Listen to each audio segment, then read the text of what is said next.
أعوذ بالله من الشيطان الرجيم بسم الله الرحمن الرحيم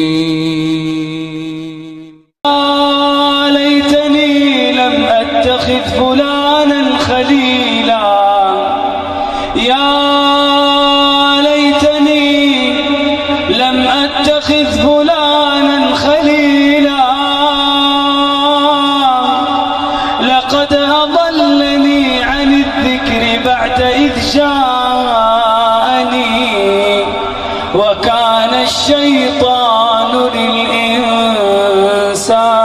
خذولا۔ دین کے نام پر نئی نئی چیزیں جو قرون اولا صحابہ تابعین تبع تابعین کے دور میں لوگ نہیں جانتے تھے، ان چیزوں کو لے کر کے آتا ہے۔ امام ابن قیم رحمہ اللہ علیہ کا ایک بہت مشہور قول ہے کہ شیطان کے نزدیک گناہ سے زیادہ پسندیدہ بدعت ہے۔ گناہ سے زیادہ پسندیدہ بدعت ہے۔ شیطان بندہ گناہ کرے اتنا پسند نہیں کرتا جتنا شیطان یہ پسند کرتا ہے کہ بندہ بدعت کرے۔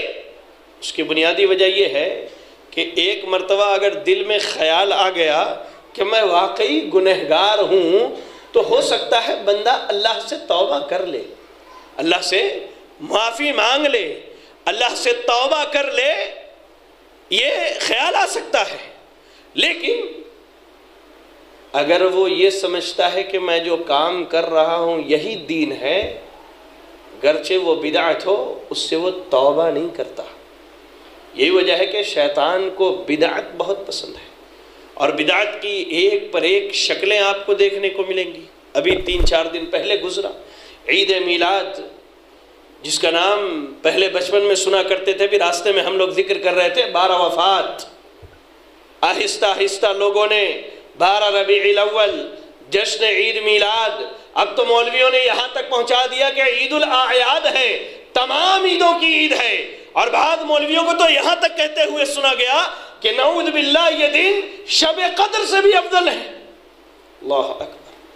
شیطان کو یہ بدعت پسند ہے، اور یہ ایک ایسی بدعت ہے جس زمانے کے بارے میں میرے نبی نے کہا تھا خیر القرون قرنی ثم الذین یلونہم ثم الذین یلونہم، سب سے بہترین زمانہ نبی صلی اللہ علیہ وسلم کا زمانہ ہے، اس کے بعد صحابہ اکرام کا زمانہ ہے، اس کے بعد تابعین کا زمانہ ہے۔ آپ کو پتا ہے ان زمانوں کی بہتر ہونے کی وجہ کیا تھی؟ پہلے زمانے میں خود نبی موجود ہیں، اللہ کی وحی آ رہی ہے، آپ کے زبان سے، آپ کے فرامین سے لوگ دین پر عمل کر رہے ہیں۔ دوسرے دور میں، صحابہ کے دور میں، قرآن و حدیث کے علاوہ تیسری کسی چیز کا وجود نہیں تھا، اور اس کے بعد تیسرے دور میں، تابعین کے دور میں، قرآن حدیث اور جیسے صحابہ نے سمجھا تھا ویسے دین لایا گیا، ویسے انہوں نے دین پر عمل کیا۔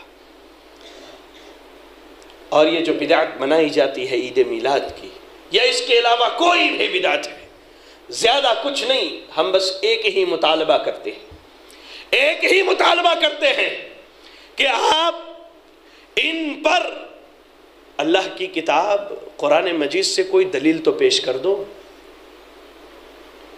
اللہ کے نبی صلی اللہ علیہ وسلم کی احادیث مبارکہ، آپ کی سنت مطہرہ سے کوئی دلیل تو پیش کر دو۔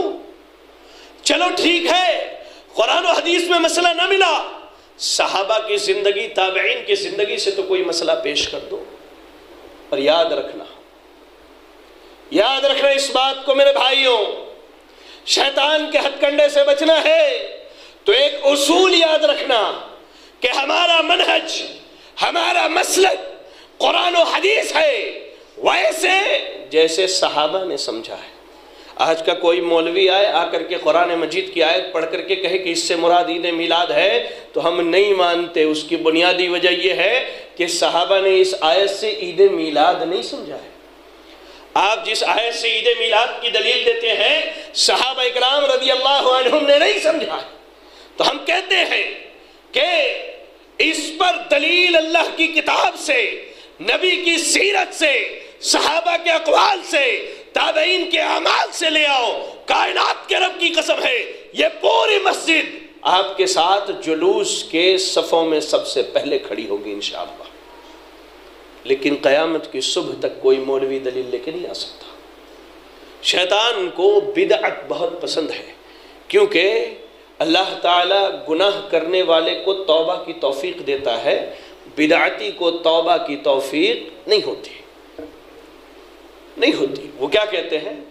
دلیل دیتے ہیں بھائی، اللہ کے نبی صلی اللہ علیہ وسلم نے فرمایا من سن فی الاسلام سنتا حسنتا، جس نے دین اسلام میں کوئی نیا طریقہ ایجاد کیا اس کا اجر ایجاد کرنے والے کو ہمیشہ ہمیشہ ملے گا۔ ارے میرے بھائی، اس حدیث کا مطلب وہی ہے جو آپ سمجھ رہے ہیں، یا محدثین زیادہ سمجھتے تھے جنہوں نے ان حدیثوں کو جمع کیا ہے؟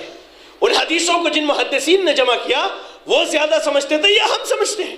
محدثین زیادہ سمجھتے تھے میرے بھائی، جنہوں نے حدیثوں کو جمع کیا ہے انہوں نے تو ان حدیثوں پر ایسا کوئی باب قائم نہیں کیا۔ آپ صحیح بخاری سے لے کر حدیث کی ساری کتابیں اٹھا کر کے دیکھ لیں، عید الفطر کا باب ملے گا، عید الاضحیٰ کا باب ملے گا، لیکن عید میلاد کا باب کائنات کا کوئی مولوی حدیث کے ذخیرے سے ایک دلیل نہیں لا سکتا انشاءاللہ۔ شیطان کا ہتھ کنڈا یہ ہے کہ شیطان جب شرک نہیں کروا پاتا تو شیطان بدعتیں لے کر کے آتا ہے کہ کم از کم ویسے نہیں تو ایسے اس کے اعمال پر